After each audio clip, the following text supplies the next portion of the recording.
Hi, we're doing a tier list for One Piece arcs. Disclaimer, I've never done one of these before, so this video will probably be very scuffed.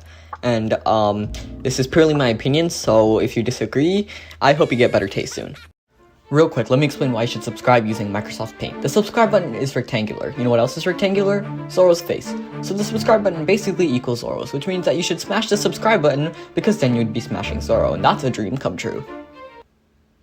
That was so bad, I'm never doing this again.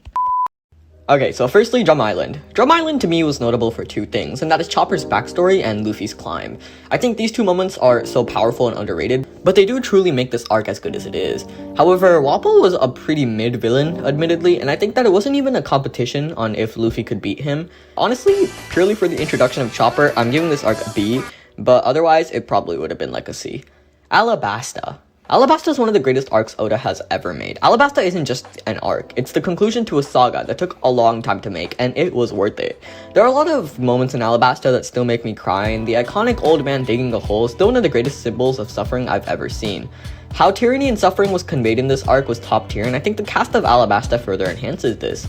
Vivi is, in my opinion, the only princess of an island that has been written to perfection. She isn't just horny bait like some people. And she was actually important to the rebellion, and her protecting her kingdom was heart-wrenching. I think. I don't actually know what that word means. While the plot of Straw Hats Free an Island has been used time and time again in One Piece, I think this arc was what truly cemented it as actually a good plot. Oh yeah, and speaking of good things, let's talk about the best part of this arc. Crocodile. While I meme on him a lot, he's genuinely one of the best villains in all of One Piece. He was the first antagonist where viewers didn't know if Luffy could beat him. He was a fabled Shichibukai, one of the strongest pirates in all of the Grand Line. Watching Luffy lose to him twice made us fans sweat a little, and seeing Luffy keep going back over and over again to beat him was truly awe-inspiring.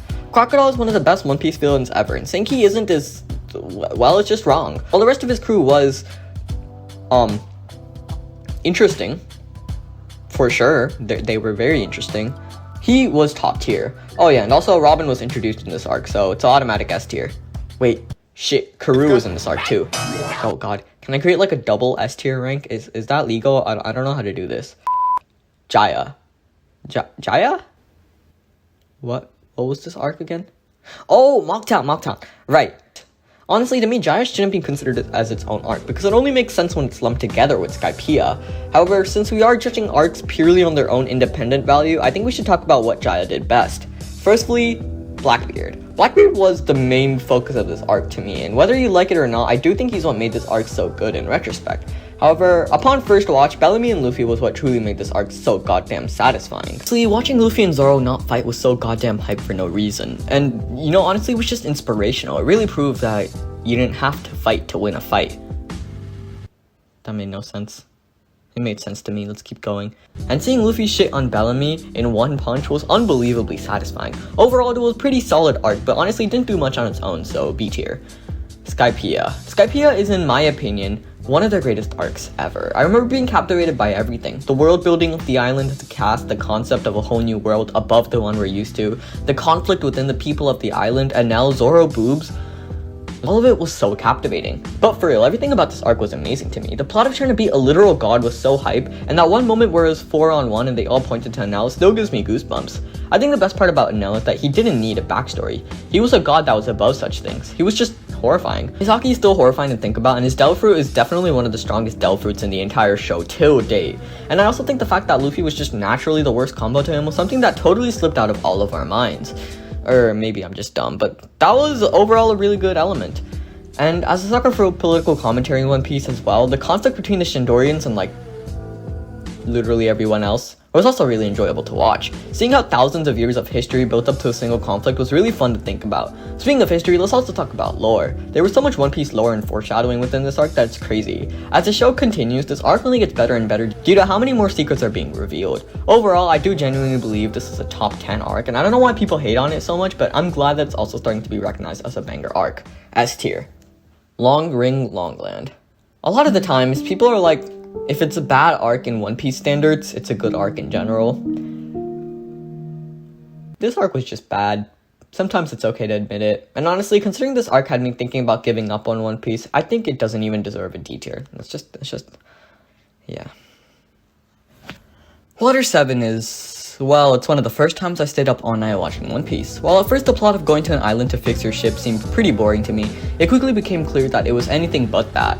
The way Oda managed to do so many things at once during this arc was insane, but before I talk about all the backstabbing and breakups, let me talk about this moment. Watching the Straw Hats see Usopp be hurt and watching them walk to mess up the Frankie house was so hype for me. I don't know why, but just seeing how much the crew loved each other and how much they love Usopp and oh shit. Yeah, Oda managed to do complete 180s during this arc and made all One Piece fans cry. To this day, watching these two fight still makes me tear up. Also, we have the disappearance of Nico Robin. All of this sort of put the crew in a hopeless place, but well, there was hope in the new allies they made. It really showed how the crew could go through struggles, and everything about this arc in general was captivating to me. Also, Frankie was introduced here. While during a part of this saga, I really didn't like him, he was a character who existed. Yes.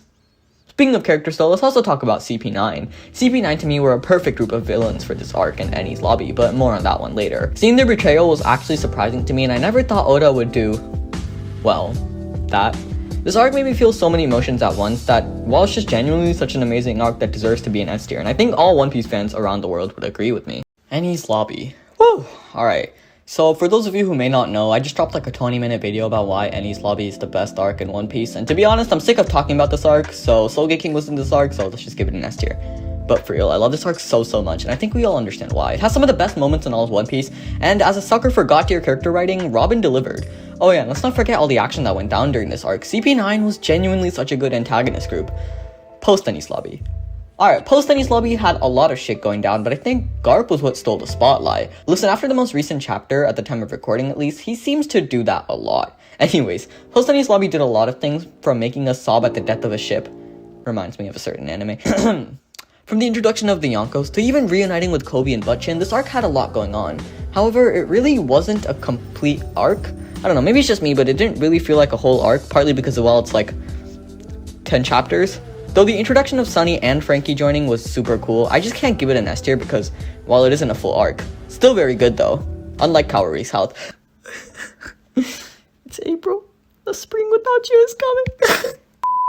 Thriller Bark. Alright, so this is where separating an arc from its best moments becomes pretty hard. I think we all realized that pretty much nothing happened in this arc. But for real, this arc was honestly pretty mid for most part. Other than a few moments that had me dying of laughter, it felt pretty slow, and I'm not really a big fan of the horror movie type settings anyways.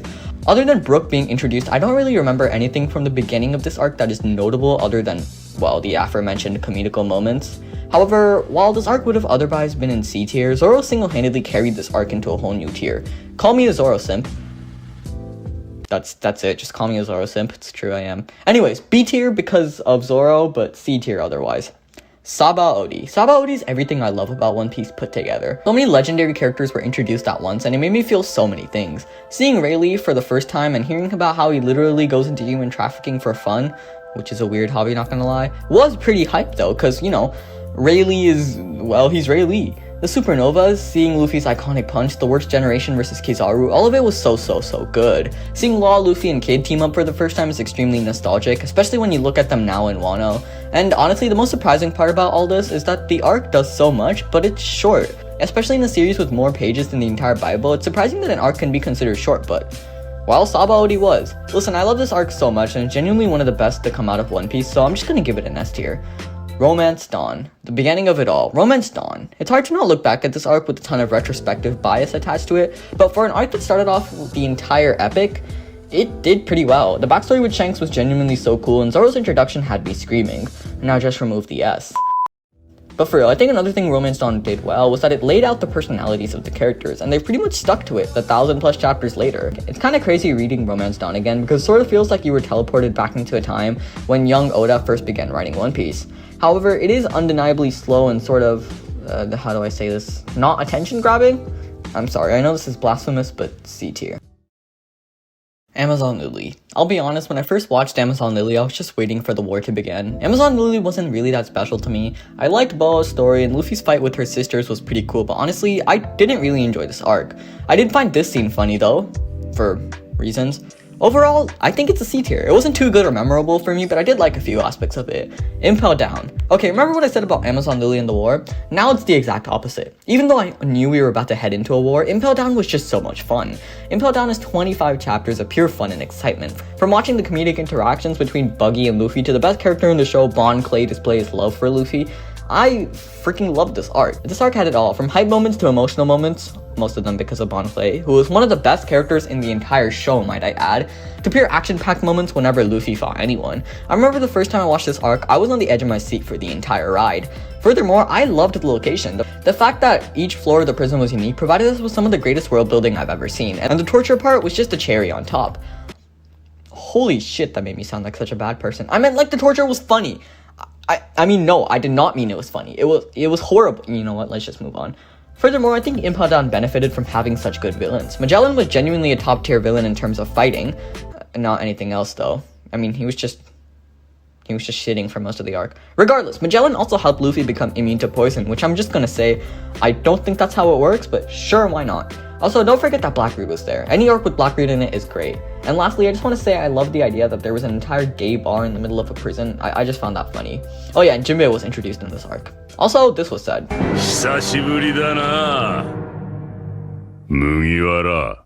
That's hot. MarineFord. I'm American. It's war. S tier. MarineFord was just pure action-packed hype, and that was some of the most fun I've ever had reading One Piece. While yes, obviously this arc was pretty dark, it was also so much fun! I loved watching Whitebeard go on a rampage, and it gave us a glimpse of what a Yonko is capable of. Seeing the Marines have to go all out to stop him was just the biggest compliment to Whitebeard, and watching how much his fleet loved him was heartwarming. Honestly, seeing how much everyone loved Ace and how far they were willing to go for him as well was just really wholesome. And don't forget Luffy, he was super entertaining, and watching Mihawk just fight a little bit was so much fun. We also had comedy in this arc through Buggy's way of failing upwards, and don't forget, Shanks showed up. Listen, this arc had so much going on that I can't describe it all. From emotional moments with Ace's death and Luffy breaking, to horrifying moments such as Blackbeard somehow getting 2 super powerful Devil Fruits and his crew in general. Not gonna lie, Blackbeard was absolutely horrifying during this arc. Like, he was the second scariest thing I've seen up until that point.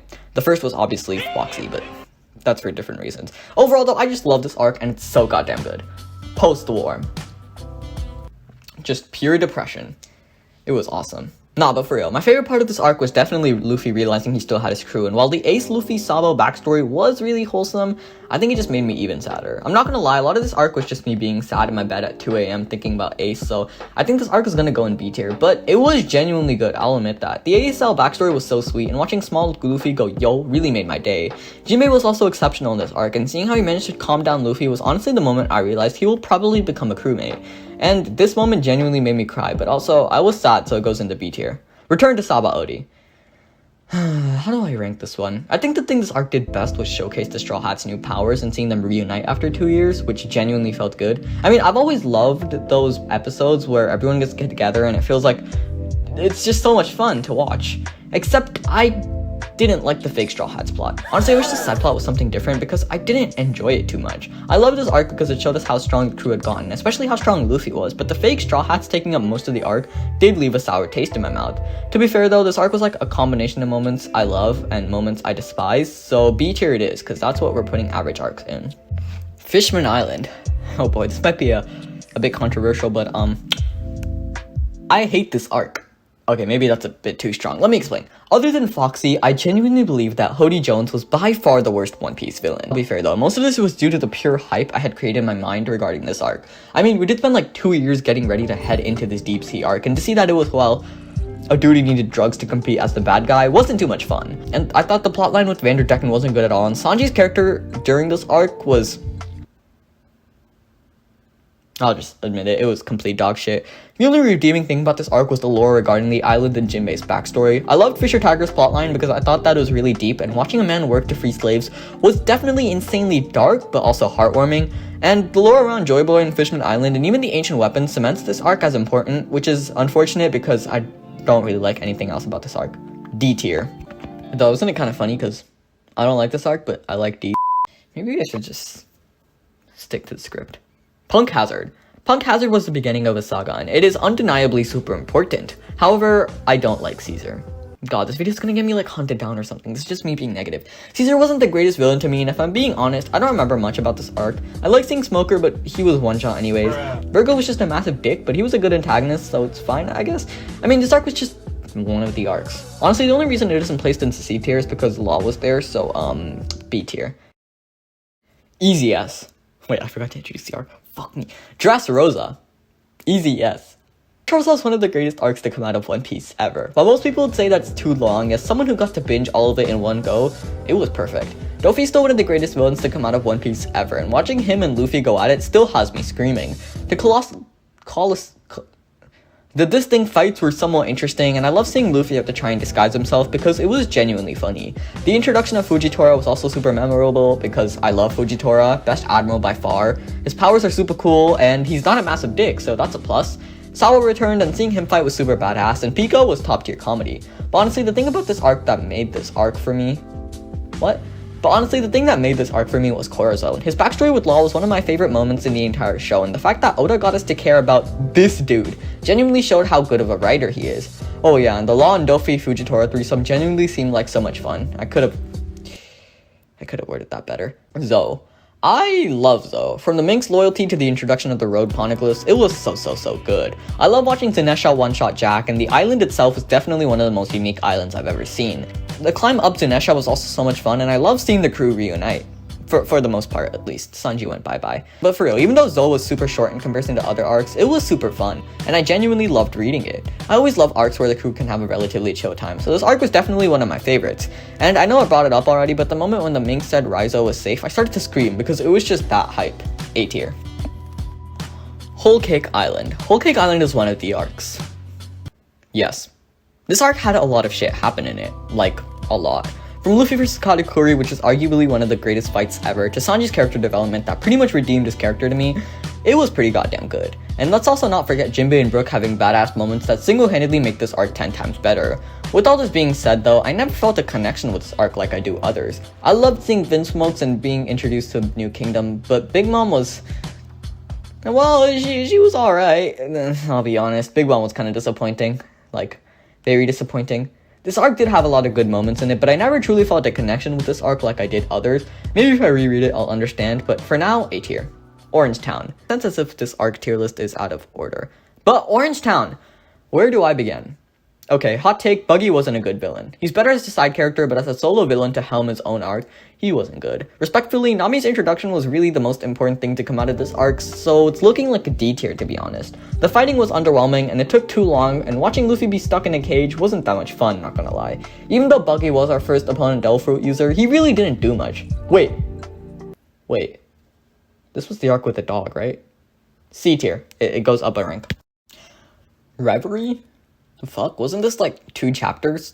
I mean, it was alright. Imu's introduction was dope, and seeing Shanks at the Reverie was pretty fucking crazy. I mean, wait, what even happened during this arc? Okay, I'm back after rereading, and how did I forget about the Revolutionaries? That was really cool, and seeing them finally make a move was dope as fuck. Hearing about someone at the Reverie dying was crazy, and also, how did I just forget how crazy Emo's intro was? Like, it was world-changing. Maybe this arc was good, but also it was like 6 chapters, so, B tier. Wano. Alright. Fuck yeah, S tier, top of S tier, my favorite arc personally, and this arc is undeniably an S tier. While I think we all know the good things to happen in this arc, I really want to talk about some of the things people may not like about it and why they don't change my placement of this arc. Oh yeah, and anime only spoilers. Firstly, Yamato. Yamato not joining the crew was definitely the most disappointing part of this arc, but I do think it's because Oda was saving them for the final saga. While it was undeniably disappointing, it really didn't affect me because I know they will eventually rejoin the crew, and if Jinbei can make us wait like 300 chapters, so can Yamato, alright? Secondly, the rushed ending. Honestly, this is the only thing that I feel takes it down a bit because, well, it was in stark contrast to the arc throughout. Before the ending, the arc had an undeniably slow pace, and seeing it randomly go into high gear was pretty confusing. But also, I think it was Oda's way of getting us ready for the current pacing of the manga, where world-changing events happen every chapter. For now, that's all the negative things I can think of that make sense to me, and I think we all know the positive things, so let's just put this arc in S tier and move on. Syrup Village. Alright, so this arc is by far my least favorite arc in all of the East Blue Saga. Saga. Kuro's plan was pretty shit, and he was a bad villain entirely. Usopp's introduction was cool, but he's not one of my favorite Straw Hats, so, Let's just put this in D tier and move on. Sorry, other than like Mary and Usopp, this arc was literally so bad, respectively. Not really. Fuck this arc. Baratie. Mihawk versus Zoro. That's literally the best part of this arc and pretty much the only thing that mattered. Don Krieg was a pretty mid villain and honestly I wasn't really a big fan of him. Sanji's entire backstory was nice and I love seeing his act of kindness, but it also ended up in his restaurant being fucked, so that's nice. Luffy being a chore boy was hilarious and seeing how much he struggled with it truly proved that being a waiter or waitress is one of the hardest jobs, so much respect to if any of you guys are. Anyways, back to Mihawk versus Zoro. This fight was absolutely brilliant because it showed us we were in for a long ride. Honestly, the Baratie was the first One Piece arc that was truly captivating, but it was also just meh, so B tier. Arlong Park. Okay, remember when I said Mihawk versus Zoro was the first time One Piece was captivating? Arlong Park was when One Piece became absolutely godly. The amount of raw emotion in this arc truly cements it as one of the best arcs of all time. Oda's ability to write a good character was on full display in this arc, and the fact that one of the most powerfully emotional moments in the show comes from an arc this early on is pretty impressive. Arlong Park was just genuinely so good. From the first ever One Piece pulling up with the homies shot to Arlong, who was honestly a pretty good villain, all of it was so good. And seeing how Oda symbolized years of suffering with this singular building was genuinely top tier writing. And god, this arc is just so goddamn good. S tier for sure. And I think this arc deserves S tier purely because it is this very moment that thousands of people fell in love with One Piece. LogueTown. LogueTown is a funny little arc. From Luffy smiling at his execution to Zoro gambling with his own arm, a lot of shit did happen in this arc, but it also felt like, well, not much happened. I can't explain it, but it's the fact that LogueTown was sandwiched between Arlong Park, which is a banger arc, and the promise of going to the Grand Line that made it so unfortunate that I just felt as if I was just waiting for the arc to end so we can head into the Grand Line, which made me, well, not dislike this arc per se, but just not like this arc. So disliked this arc. I don't know why I phrased it like that. While Smoker was a good villain who was also genuinely scary, and Dragon's introduction was hype, almost 300 chapters after it happened, it just doesn't redeem the rest of this arc, so yeah, overall, C tier. Reverse Mountain. Reverse Mountain is an interesting arc, mostly because it's barely an arc. While the fight with Laboon was cool and we did pick up Vivi and the other dude here, it was pretty much underwhelming. It's our introduction into the Grand Line, the first ever time we stepped into it, and we were just fighting a whale. Listen, Laboon wasn't even cool until Brook talked about her, so to be honest, I just didn't like this arc. C tier, mostly because it was hyped to finally enter the Grand Line, and while our first introduction to the Grand Line was pretty underwhelming, at least we finally made it. Whiskey Peak, our first actual island in the Grand Line, and well, it was just Zoro. Listen, as a massive Zoro simp, I love that this arc was just him being badass, and while the Luffy versus Zoro fight was funny, it was probably my least favorite fight in this entire arc. However, none of the rest of the Straw Hats were there, so it was kinda just a Zoro arc, and while I love that he got his time to shine, I feel like it was a bit underwhelming. C tier, but purely because it was carried by Zoro. Wait, I'm just looking at the rest of C tier, and why is Romance Dawn here? Let's move it up, it doesn't fit in. Okay, last but not least, Little Garden, and it's not least because Foxy exists. Okay, Little Garden was an interesting arc. I loved Dory and Broggy, and they definitely were the best part of this arc, but Mr. 3 was an absolute dogshit villain. While Zoro did have a badass moment, he didn't actually cut off his legs, so yeah. I mean, overall this arc was just but because of Dory and Broggy, B tier. In reality, it should be in C or D tier, but I love Dory and Broggy. Overall though, yeah, that's my list. I don't know, this video is extremely scuffed, I'm sorry about that. Have a good day.